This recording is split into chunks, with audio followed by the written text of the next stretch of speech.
আসসালামু আলাইকুম প্রিয় দর্শক, আপনারা কেমন আছেন সবাই? আশা করছি ভালো আছেন। আমার ছোট্ট কিচেন, ছোট্ট ফ্যামিলিতে আপনাদের সবাইকে স্বাগত। তো এই যে প্রিয় দর্শক, আমি আজকে বানাবো দারুণ স্বাদের নাস্তা সকালবেলা। তো আলুয়া চাল দিয়ে, ফ্রেশ আলুয়া চাল দিয়ে আমি বানাবো নাস্তাটা। তো এই যে আমি 2 চামচ সুজি নিয়েছি, আর আলুয়া চালের মধ্যে একটুখানি আদা আর একটা কাঁচা লঙ্কা দিয়েছি, এতে করে গন্ধটা খুবই ভালো হবে। আর সাথে এরকম সুন্দর তাজা বেটার বানালে কিন্তু সঙ্গে সঙ্গে এই রুটিগুলো খুবই সুন্দর সুন্দর আমার মুচমুচে তৈরি হবে। তো আমি একটা এমনিভাবে বানাবো, তারপরে আমি হাতের ছিটে রুটিগুলো বানাবো। তো প্রিয় দর্শক, সাথে থাকুন আর পুরো ভিডিওটা আপনারা দেখতে থাকুন, ভালো লাগবে। আমরা তো সব রকমের নাস্তা খেয়ে থাকি, তো এইভাবে 1 কাপ আলুয়া চাল ভিজিয়ে দিলে কিন্তু অনেকগুলো এই রুটি তৈরি হবে।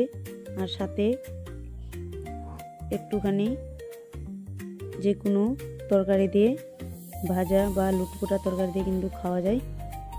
তো এই রুটিগুলো খুবই সুন্দর মুচমুচে হয়। আর আমি একটু করে হালকা করে বাটার দিয়ে দিচ্ছি। তো আমার যেহেতু বাচ্চাকে খাওয়াবো, বাচ্চা বড় সবার পছন্দ এই আলুয়া চালের রুটিগুলো। তো আমি ছিটে রুটি করে নিচ্ছি সবগুলো, আপনারা দেখতে পাচ্ছেন। তো আপনারা কি বলেন অবশ্যই কমেন্টে জানাবেন, আমি ছিটে রুটি বলি। তো প্রিয় দর্শক, এই যে আমি এমনিভাবে সবগুলো ছিটে রুটি বানিয়ে নেব, আর খুবই সুন্দর করে এই ছিটে রুটিগুলো তৈরি করব।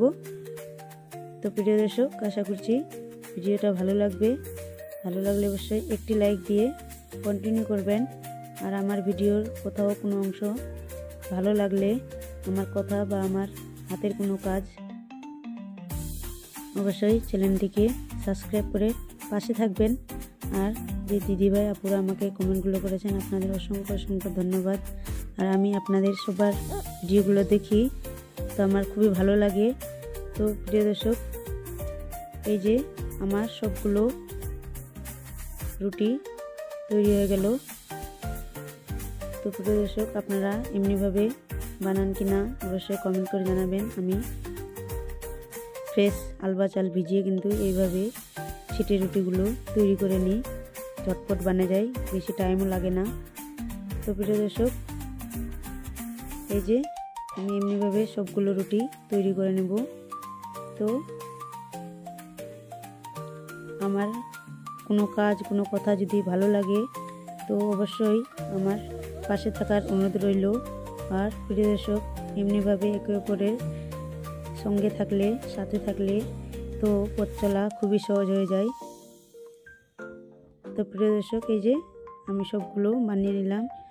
খেতে অসম্ভব মজার এই ছিটে রুটিগুলো, বেশি তেল লাগবে না আর বেশি টাইমও লাগে না, একদম বিনা ঝঞ্ঝট ছাড়া এই রুটিগুলো বানিয়ে যায়। তো এই যে আমি তরকারি নিয়ে নিয়েছি, লুটপুটা সব মিশালি তরকারি বানিয়েছি, আর এই রুটির সঙ্গে খুবই সুন্দর লাগবে। তো প্রিয় দর্শক, আপনারা ভালো থাকবেন, সুস্থ থাকবেন। আমি আপনাদের জন্য দোয়া করব, আর আপনারা আমার জন্য দোয়া করবেন। আজকের মতো এই পর্যন্ত। আল্লাহ হাফেজ।